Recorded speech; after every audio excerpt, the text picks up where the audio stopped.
આજે આપણે કાયાનગરીમાં જે જીવાત્મા રહેલો છે એ જીવાત્માની શું દશા થાય છે એ વિશે આપણે સત્સંગ કરશું. સનાતન ધર્મની જય. ભારત માતા કી જય. આ કાયાનગરીમાં પરમાત્મા જીવને મુસાફરી કરવા મોકલે છે. જીવાત્માને તેના પૂર્વ કર્મ અનુસાર જગતમાં આવે ત્યારે એને સુખ દુઃખ ભોગવવા પડે છે. અને એ જીવાત્માને ગરીબ કે પૈસાદારના ઘરે જન્મ લે છે. એટલે તેને ધીમે ધીમે જગતના પદાર્થોના મોહ માયા આસક્તિ થવાથી કામ ક્રોધ લોભ અહમની ભ્રમણા થવા લાગે છે.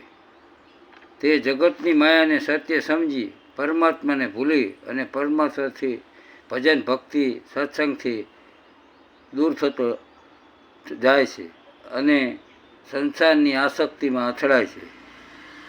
આ કાયાનગરીમાં મન વજીર થઈ જાય છે. દેહની સર્વસત્તા સંભાળે છે. મન જીવરાજાના કયામાં રહેતો નથી.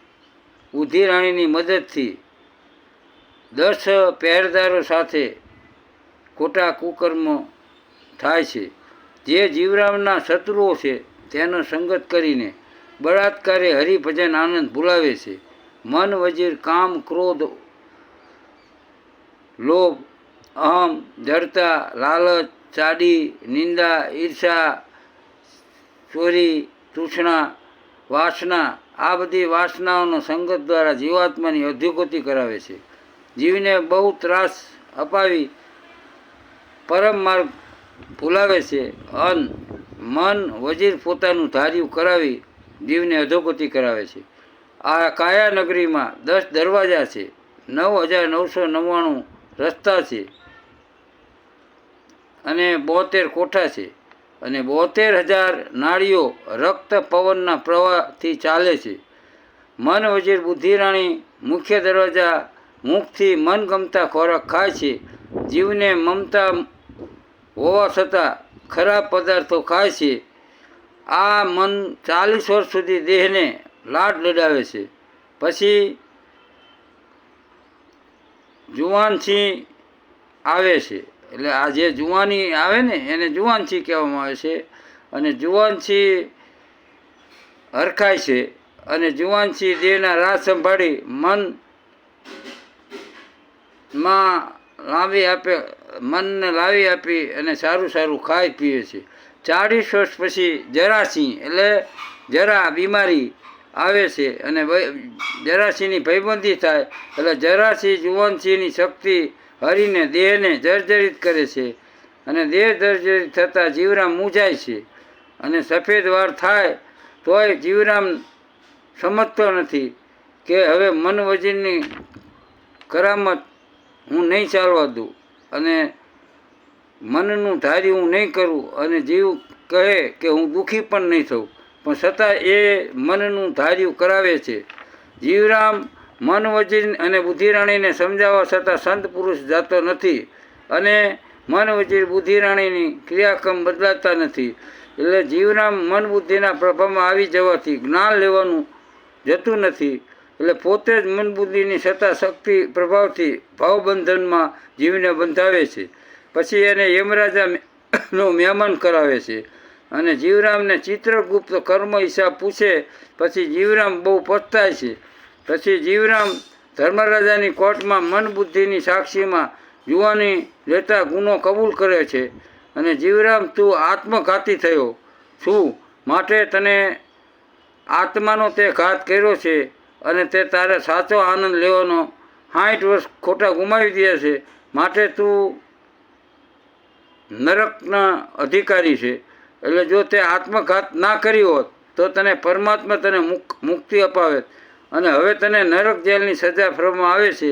એટલે આ નરક જેલની સજા જીવાત્માને થાય છે. એટલે જીવરામ ધર્મરાજાને વિનંતી કરે છે કે આ બધું કર્મ તો મારો મારો કોઈ વાંક નથી. મેં કયા જીવરામ સાક્ષી કરીને મેં કંઈ કર્મ કર્યું નથી.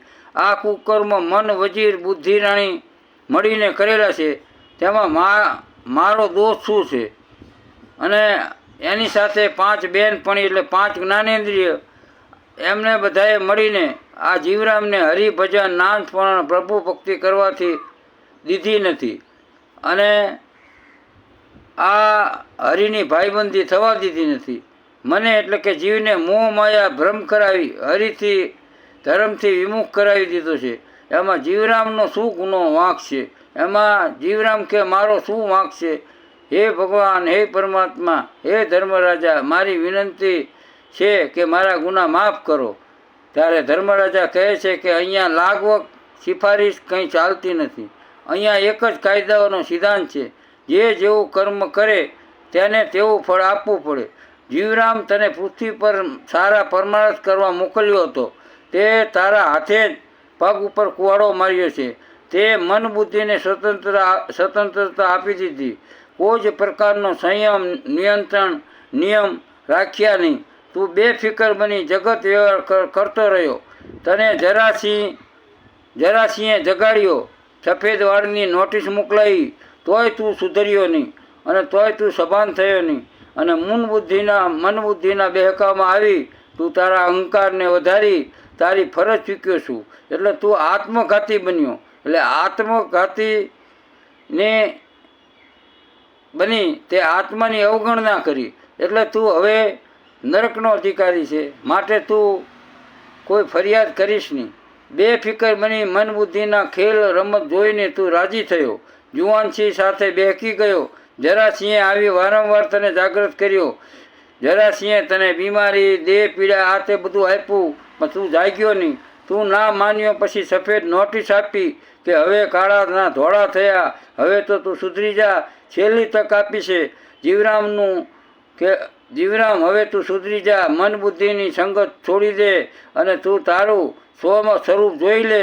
આ ફરીને મનુષ્ય અવતાર તને મળશે નહીં. તું તારું સોનું રાજ્ય સંભાળ. આત્માની અવગણના ના કરીશ. તું તારું જીવાત્માને સંભાળી તું આત્મા સ્વરૂપ થા. આત્મઘાતી તું બનીશ નહીં. આત્માની અવહેલના કરીશ નહીં. આત્માની અવહેલના કરીને તારી અધોગતિ થશે. એટલે તું આત્માનો સંગત કરી મિત્રતા કરી જીવ. તું તારી સદગતિ સાથે વિચારી લે. આત્માને જીવરામની સંગતથી જીવન કલ્યાણ થાય છે. ભાવબંધન દુઃખ દૂર થાય છે. જીવરામને સંતોષ શાંતિ સુખ પરમ સુખના અધિકારી બને છે. એટલે આત્માનો ધન સનાતન મહાધર્મ સત્ય ધર્મ સર્વ ધર્મ મૂળ આદિ ધર્મ છે. માટે જીવનું આત્માનો પરમ ધર્મ ભૂલીશ નહીં. આત્મઘાતી બનીશ નહીં. સદગુરુ બ્રહ્મનિષ્ઠ સદગુરુનું શરણ પકડી તું સ્વનું કલ્યાણ કરવા લાગ્યો નહીં. અને મન બુદ્ધિનું કરી અને મન ફાવે તેમ કરી અને તું પોતે જાતે જ આત્મઘાતી બન્યો છે. બોલો શ્રી રામચંદ્ર ભગવાન કી.